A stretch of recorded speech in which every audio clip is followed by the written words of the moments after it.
What are the effects of unresolved anger?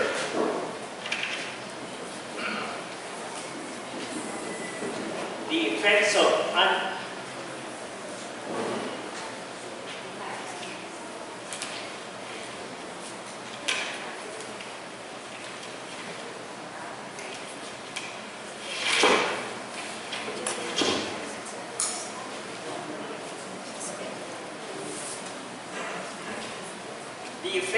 unresolved anger are, first is physical symptoms. So your physical symptoms, you may have disturbed sleep patterns, or your appetite is affected. Now, you will either eat too much or eat too little. And then it can also mean that you will have conditions like high blood pressure. So those are the physical symptoms if your hurt or your anger are buried. Yung kinikim-kim mo na lang. And then there are behavioral symptoms such as inability to relax. Diba? You cannot relax that way. Or, like mentioned earlier, you may have a low sexual desire. Tama si Les at saka si Lito kanina. Or, you can also have the obsessive behavior such as perfectionism on the part of either spouse. No? Kasi perfecto, gusto mo eh. No? So, that can also mean a hurt which can be buried. Kinikim-kim mo na lang. Or, you may have a quick temper. Maikli ang pasensya. As far as emotional symptoms are concerned, you can also have a low self-esteem or low positive emotions about yourself. No, I am not worthy. I am no good. But the worst of this emotional symptom is when you have depression. So it is not good for us to bury or our anger, to bury our anger or our hurt.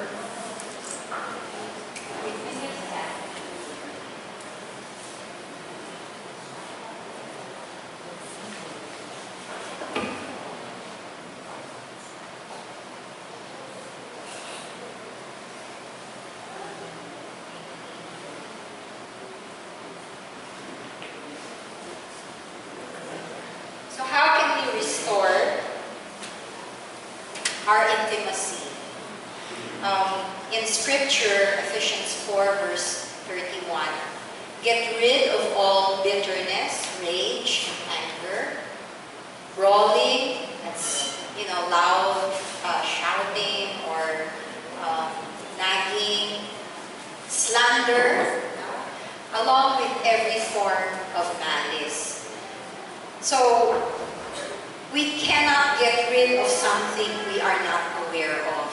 And that's the reason why it's important that eventually we will have to communicate.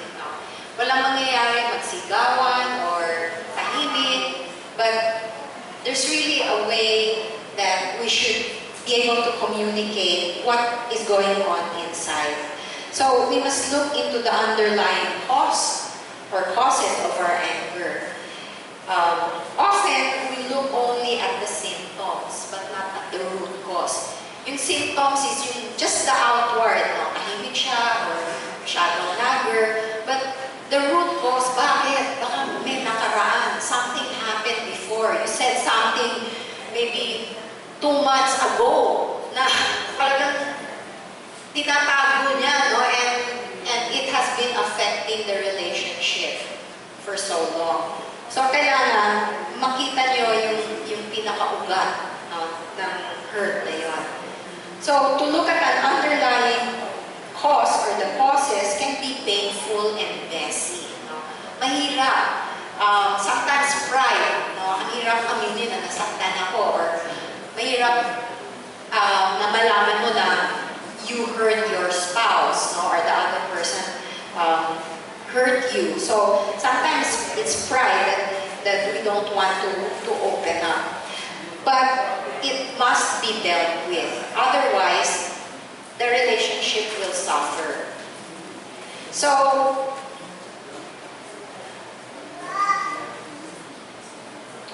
there's something wrong kasi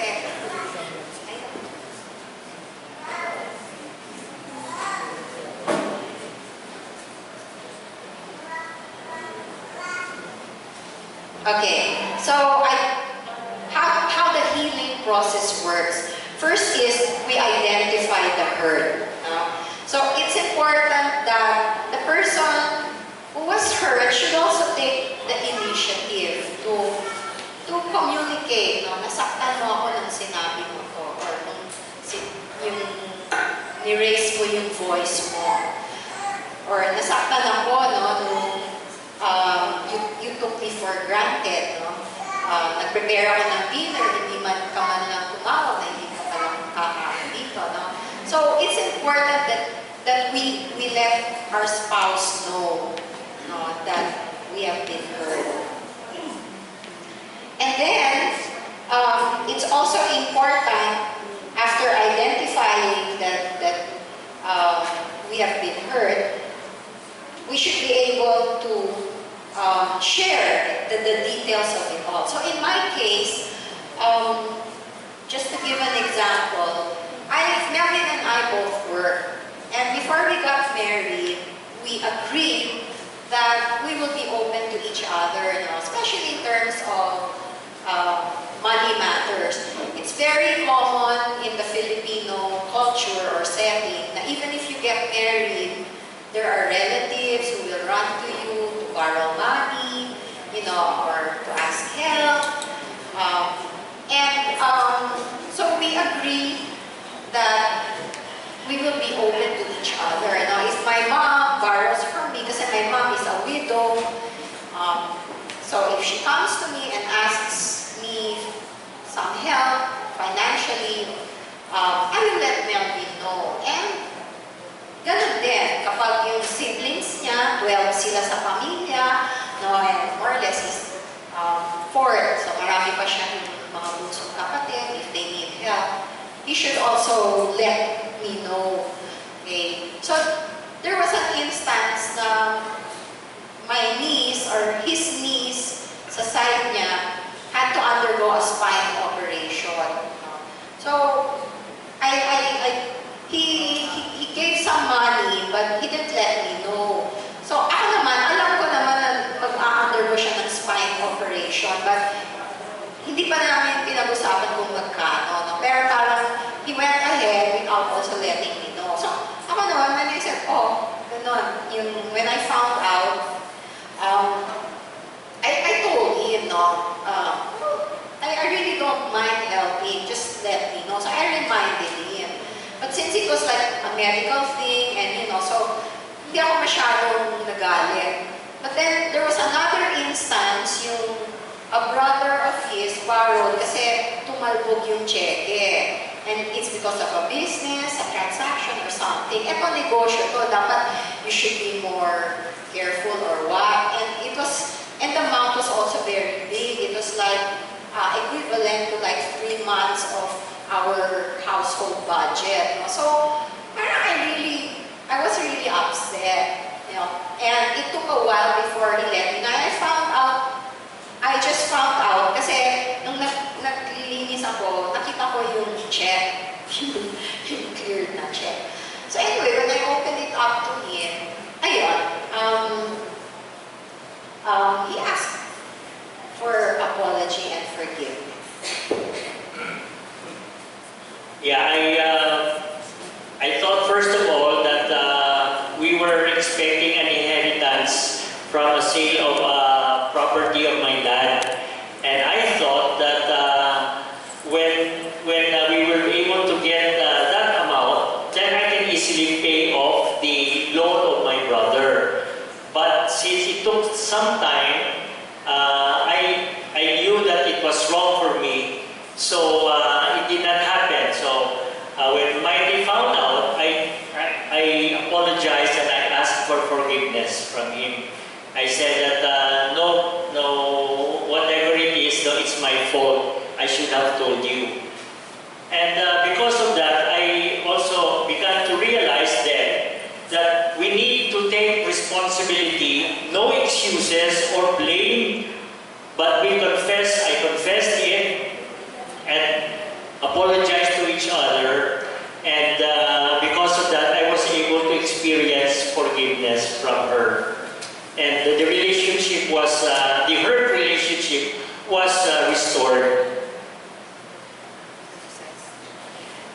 We shall now go to the third exercise, which is identifying unresolved hurt.